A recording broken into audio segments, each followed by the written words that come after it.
Mr. Speaker, I rise today to call out the cowards who think they can prey on women and get away with it. Today, I'm going scorched earth. So let the bridges I burn this evening light our way forward. We must never tolerate abusers masquerading as men of character. Abuse doesn't discriminate. Abuse doesn't care if you are Republican or if you're a Democrat.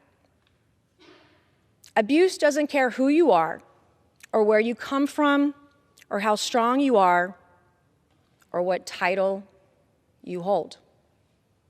I'm living proof that even as a member of Congress, I found myself face to face with the darkest corners of humanity. In November 2023, I accidentally uncovered some of the most heinous crimes against women imaginable. We're talking about rape, non-consensual photos, non-consensual videos of women and underage girls. A couple of days ago, Representative Nancy Mace took to the House floor and revealed her story of illegal drugging and rape that she allegedly experienced at the hands of her then-fiancé and his associates. One night in 2022, I found myself at a property owned by Patrick Bryant and Brian Musgrave on the Isle of Palms in South Carolina. Business partners Patrick Bryant and Eric Bowman were both there.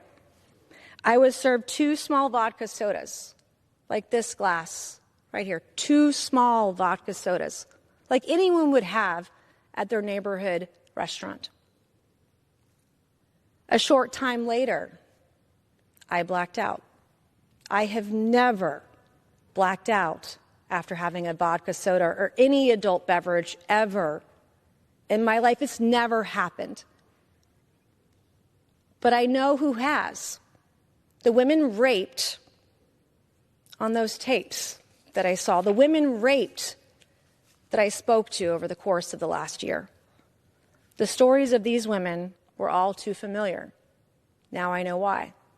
My memories of that night are just flashes in and out of the dark, flashes in and out of the night. I was raped that night. Was it Patrick Bryant? I don't know. But I was raped. The Congresswoman has shared her story of being a victim of sexual assault in the past, never naming her attacker. But in this case, she surprised many by accusing her former fiancé of the crimes, as well as those other associates. I found more photos, this time of female employees. I found photos of wives of male employees. Photos of girlfriends and women who very clearly didn't know their private parts were being filmed and photographed. I found file after file after file. Patrick Bryant had upskirt photos of one particular victim, the wife of a male employee, who is also one of his best friends. He took upskirt photos of his employee's wife spanning at least 8 years. He even took upskirt photos of her on their family vacations. She went on to point out that her abuse became her motivation to fight from her position as a congresswoman to protect others that might not have the voice or influence to be seen or heard. Today, I will free other women further from a group of men who committed the most evil acts against them. I want every woman and girl to know in the country, you have a friend and you have a sister in me. And I will fight like hell for you every day of the week. We must never tolerate abusers masquerading as men of character. Abuse doesn't discriminate. Abuse doesn't care if you are Republican or if you're a Democrat. Abuse doesn't care who you are or where you come from or how strong you are or what title you hold. She followed up her shocking floor speech by illustrating all the bills that she's recently sponsored after discovering her proof of extensive sexual assault, trafficking, and that drugging. This is us protecting women.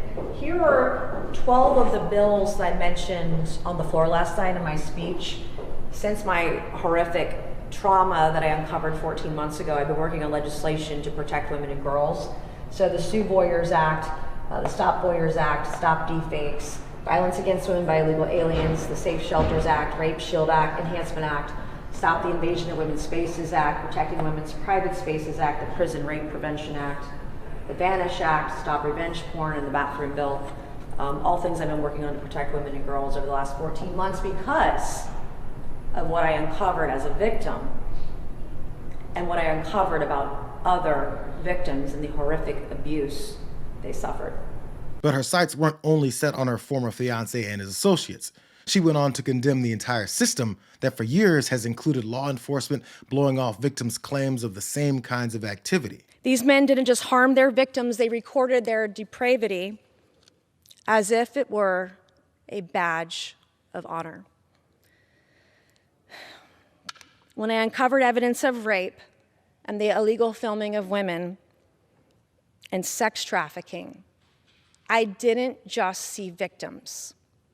I saw a system that failed to protect them. I saw criminals who thought they could get away with it because no one had the guts, no one had the courage, no one had the bravery to hold them accountable because we are filled with cowards. I will burn this system to the ground if I have to. And this is where things got much more complicated, as her accusations extended from a system that we all know has failed victims of rape and sexual assault to include the Attorney General of South Carolina. Mace also attacked South Carolina Attorney General Alan Wilson. There were deliberate delays in an investigation in what I turned over. Wilson, who could be a future political rival of Mace's and the South Carolina governor's race, said the Congresswoman has her facts wrong. She's never voiced any concerns about her case. And had she raised any concerns, I would have been completely shocked because I was unaware that she had a case being investigated. By giving her speech on the House floor, Mace has wide latitude under the Constitution's speech and debate clause, which protects members' comments from lawsuits. But those comments need to be part of legitimate legislative activity. Mace argued the allegations were part of her rationale for introducing bills related to the protection of women. A source with direct knowledge tells NBC News she consulted with a lawyer to make sure the speech was constitutionally protected. So this very public and widespread shot at former friends, a fiancé, and a potential political rival is just the beginning of what may turn into an ugly fight about a system that politicians Nancy Mace normally co-signs with, never usually caring about. We'll see just how much support she gets from the president, Jim Jordan, and former Congressman Matt Gaetz. Bryant, who Mace was engaged to until 2023, vehemently denied her claims.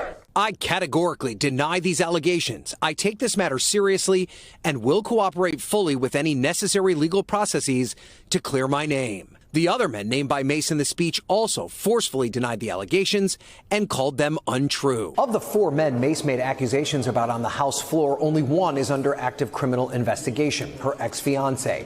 The South Carolina Law Enforcement Division confirms there is a probe into allegations of assault, harassment, and voyeurism, but no charges have been filed.